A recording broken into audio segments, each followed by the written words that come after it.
fluoro and medical sites.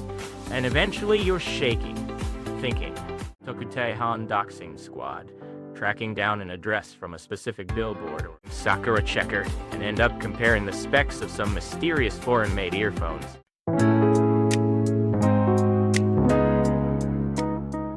Original poster here, getting so satisfied with gathering info that I completely forget to make the actual damn decision. You degenerates currently laying in bed, scrolling through the reviews of some garbage you ain't even gonna buy all the way to the bottom, and feeling satisfied? That's just throwing your time in the gutter. Too long, didn't read version. I'll get straight to the point. Today's theme is information bias. Basically, it's that mental habit where you hoard useless info that's got nothing to do with your decision, just to feel a false sense of security. Today, I'm gonna break down this brain-dead phenomenon into 4 parts and go through them one by one. First up, escaping reality masquerading as net surfing. Second, analysis paralysis and the perfectionist trap. I'll throw in the pathetic end of a shichiku, our favorite corporate drone for flavor. Third, decluttering info and the winning strat for the brain dead. And for the 4th part, it's a wrap. We'll shut it down tight and I'll drop a preview for the next one, so stick around till the end, lads. Alright, let's jump right into the first topic, escaping reality through net surfing. You guys do it too? Hold up, let me pick up some of these replies. If the star rating distribution is U-shaped, suspect Sakura, the fake reviews, you've got a point there. I'll give you that. But the moment you start using Sakura checker and end up comparing the specs of some mysterious foreign-made earphones, you've completely lost the plot. What the fuck? Feels like you're watching a hidden camera feed of Original Posters Room, right? It's a little too close to home. What? 2 a.m. You've got to wake up early tomorrow, but the room is pitch black. Only the blue light from your smartphone is lighting up your face. What are you doing? Exactly. Towering through 50, no 100 reviews just to find the cheapest price on an e-commerce site. At first, you just wanted a damn hairdryer, but then you spot that 1-star review. The airflow is weak, or it smelled like it was burning while I used it. Yikes. Once you see that, you can't buy it anymore. So you search for another product. You open a comparison site. From the manufacturer's official page, you eventually end up checking the academic tier list to see if the company's CEO went to an F-rank university. Once you go that far, it's straight up horror. You're tracking the history of hairdryers with the same passion as the Tokutei Han doxing squad, tracking down an address from a specific billboard or a reflection in someone's eye. And all you wanted to do is dry your hair. Your throat is parched, but you can't even drag yourself to the convenience store to buy water. That pure void. Eventually, you're exhausted. You buy absolutely nothing. You quietly lock your phone with about 50 browser tabs still open. How many times have you degenerates done this? You're taking a brutal 28-3 absolute beating out here, thinking that the more info you gather, the better choice you'll make. That's just your headcanon, isn't it? Humans only see what they want to see. The act of gathering information just feels good, and you're just running away from the actual decision to buy. Got sidetracked. Let's bring it back. Next up, the second topic. The trap of analysis, paralysis, and perfectionism. Let's dig into why we end up gathering all this meaningless info. Do you lads know the term information bias? The clueless are just gonna get exploited, so I'll teach you. It's the psychology of gathering info that's completely useless for decision making, and then overestimating its value. There's a reason for this. Humans are terrified of uncertainty. We want to make the risk 0. So when we have a ton of irrelevant info on hand, we somehow feel safe. I want you to think of this entirely separate from Original Poster's personal experience. But this kind of stuff happens in a typical workplace, right? Gathering market data and precedents like your life depends on it. The Excel sheet is well over 10,000 rows, but you ain't drawing a single conclusion from it. Then it's time for the meeting, and they ask, "Hey, Original Poster, what's your proposal?" And you're like, to increase accuracy, I've been doing additional research on competitors' data from the past 10 years, and it's currently under analysis.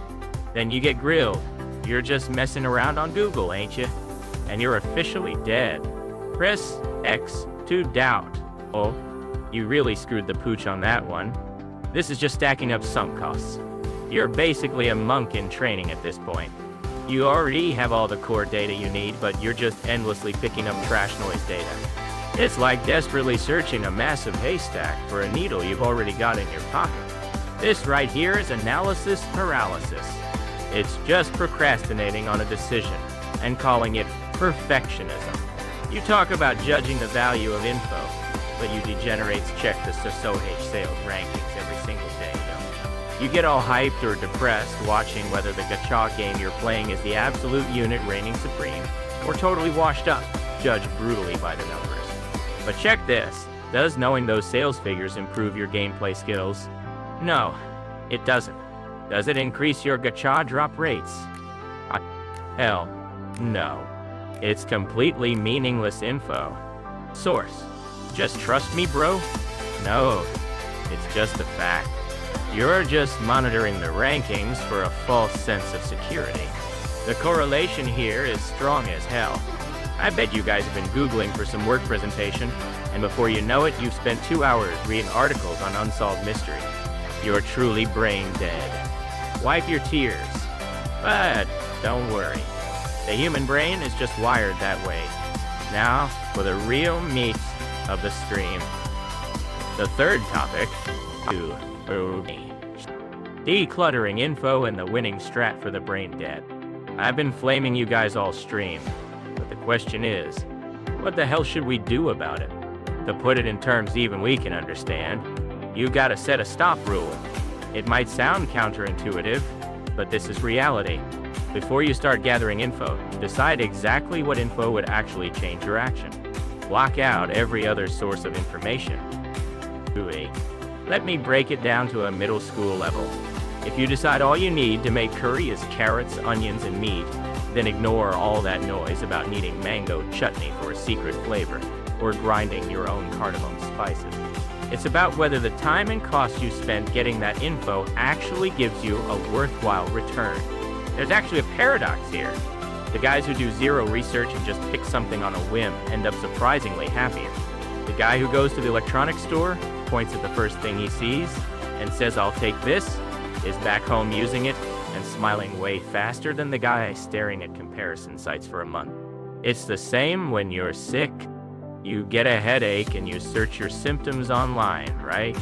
You endlessly browse Shibukuro and medical sites, and eventually you're shaking, thinking, wait, do I have some terminal disease? Laughing my ass off, you're seething. Then you go to the hospital, and the doctor tells you you're just sleep deprived. But you bite back like, but on the internet I saw this extreme case. From the doctor's perspective, they're just thinking, what the fuck? Is this guy a goober? And that's it. You've got a core diagnosis from a professional, yet you gather all these extreme cases online and completely lose the plot. Laughing my ass off, the guy who just listens to the pro, takes his meds, and goes to sleep is enjoying life way more than the guy who feels satisfied just doing research. It's totally fine to just wing it. Throwing away the garbage called information, and following your own gut feels amazing. If you don't know that feeling, you're missing out big time. Excessive info gathering is just a drug. The more you gather, the more new anxieties pop up. Thinking in black and white, 0 or 100 is just plain stupid. Oh, by the way, if you weirdos want to keep bathing in this useless info, subscribe to this channel. I ain't forcing you though, but if you have the free time to weigh the pros and cons of hitting the subscribe button, the absolute optimal solution is to just click it and go to sleep. Alright, finally, onto the fourth topic. It's time to pack it up and shut it down. In the end, even the time you spend listening to this stream, you degenerates feel like you're gathering some kind of useful info, using it as a substitute for actual research. Did you think listening to this was gonna change your life? It won't change a damn thing. You're just gonna think, wow, there are some real idiots out there. At least I'm not that bad, and feel relieved. That right, there is the terrifying reality of the information drug. Put your damn phone down and go to sleep already. You're just gonna be brain dead on a packed commuter train tomorrow anyway, right? This ain't the time to be smirking in your room at midnight with one earbud in. Next time, I'll be explaining the appeal to wealth fallacy. Alright, we're done here. Got an early day tomorrow. I'm going to sleep.